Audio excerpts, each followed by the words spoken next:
السلام عليكم واهلا بيكم في حلقه جديده من حلقاتنا. والنهارده ان شاء الله هنغير لمبات فانوس شبوره شيفروليه افيو ناحيه الراكب مش ناحيه السائق. وطبعا فانوس شبوره ده مشترك في موديلات كتيره قوي في شيفروليه افيو، وزي ما انتم شايفين ناحيه السائق الحمد لله شغاله كويسه، لكن ناحيه الراكب هي اللي بيبقى فيها دايما المشكله وتركيبها صعب جدا. مش عايز اعقدكم في اول الحلقه، لكن زي ما انتم شايفين وراها الجزء بتاع الفلتر بتاع الهواء بتاع العربية، لكن ان شاء الله ربنا يسهل هنحاول كده ونشغلها. فلو انت اول مرة بتشوفنا يا ريت تشترك معنا في القناة، بنتكلم في مواضيع كتيرة جدا. ويلا بينا نبدأ الحلقة بتاعتنا دلوقتي. ده شكل الفانوس طبعا بتاع الشيفروليه افيو من اول 2009 لحد احدث حاجه هتلاقي نفس الشكل ده بالظبط. طبعا الفانوس دوت بقى له معايا حوالي 12 سنه او 10 سنين، فعشان كده تلاقيه متبهدل شويه وحصل له طبعا شويه تعديلات كده بايظه، لكن فانوس اصلي وكنت جايبه من فتره طبعا كبيره. هو المفروض ان ليه طبعا فيشه اهي، لكن انا شلت الفيشه وحاليا شغال ايه مقضيها كده ايه يعني من جوه بعمله بوصله داخليه. ده اللمبه اهي بتركب هنا، بيبقى ليها زي ريشه كده سلك بتركب عليها بمسمارين، مسمار يمين ومسمار شمال. لكن انا معلش طبعا زي ما قلت لكم الفانوس قديم شويه فانا ممشي الدنيا وخلاص، لكن حبيت اوريكم شكله. لو طبعا انت الفانوس الاصلي عندك هتلاقي فيه فيشه هنا اهوت، هتركب الفيشه لو عايز تغيره. تعالوا برضو اوريكم شكل الفانوس من جوه عشان يبقى عندكم معلومه عن شكل الفانوس وشكل كل حاجه. ليه طبعا زي ما انتم شايفين هو ليه طبعا جوان اهو عشان يحميه من الميه، لكن بعد بقى ما اتكسر مني ووقع اكتر من مره. ده بتاع الناحيه اللي هي قدام الراكب مش السائق، الناحيه اليمين. بتركيبه صعب جدا ورخم قوي، لكن مش اشكال بقى هنعمل ايه. اوريكم برضو شكل الرمد بتاعته. هو بيركب له رمد اللي هي الاتش 3،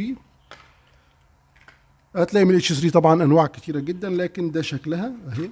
ده شكل اللمبه اللي بتركب له، لمبه اسمها لمبه اتش 3.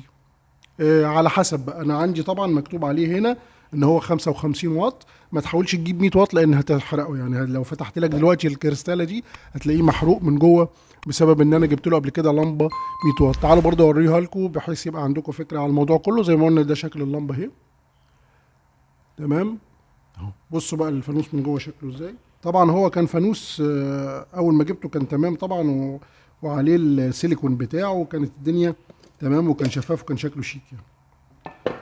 ده شكل الفانوس من جوه، وده زي ما قلت لكم لما اتحرق مني اهو.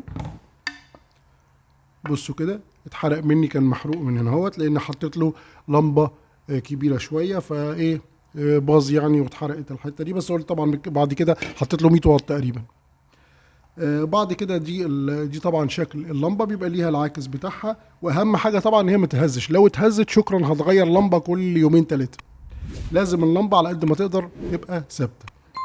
وليه هنا طبعا المسمار ده، بتبدا ان انت كل ما تفك المسمار ده بيطلع العدسه كلها وينزلها بحيث ان انت تقدر تظبطه او تعمل له الرجلاش بتاعه.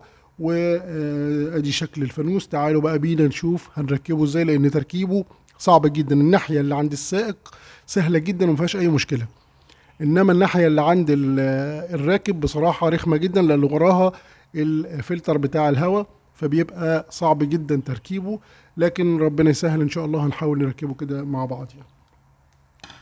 وطبعا تحاول بعد ما تركب اللمبه تجربه على الولاعه بتاع سوري على البطاريه بتاعت العربيه عشان تتاكد ان هو شغال تمام. وهنبدا نقفله ونروح بقى ان شاء الله نركب. هنبدا نجربه طبعا قبل ما نركبه لان تركيبه صعب جدا زي ما قلت لكم قبل كده، فنجربه على البطاريه.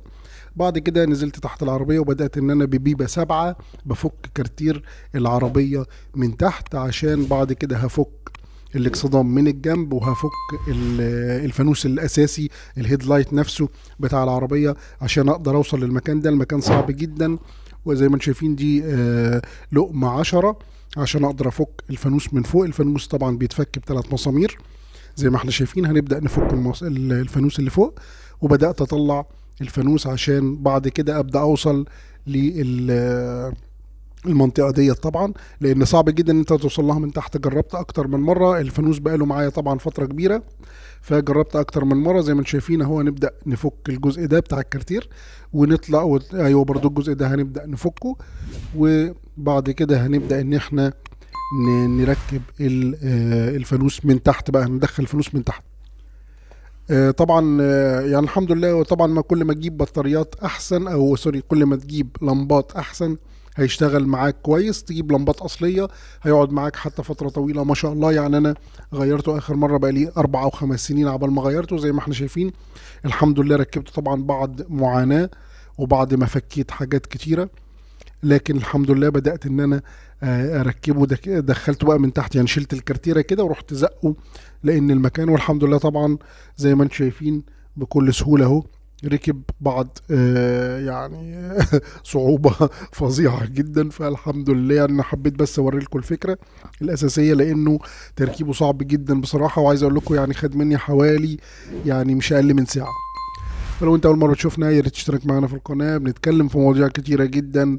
وما تنسناش باللايك والشير، والسلام عليكم ورحمه الله وبركاته.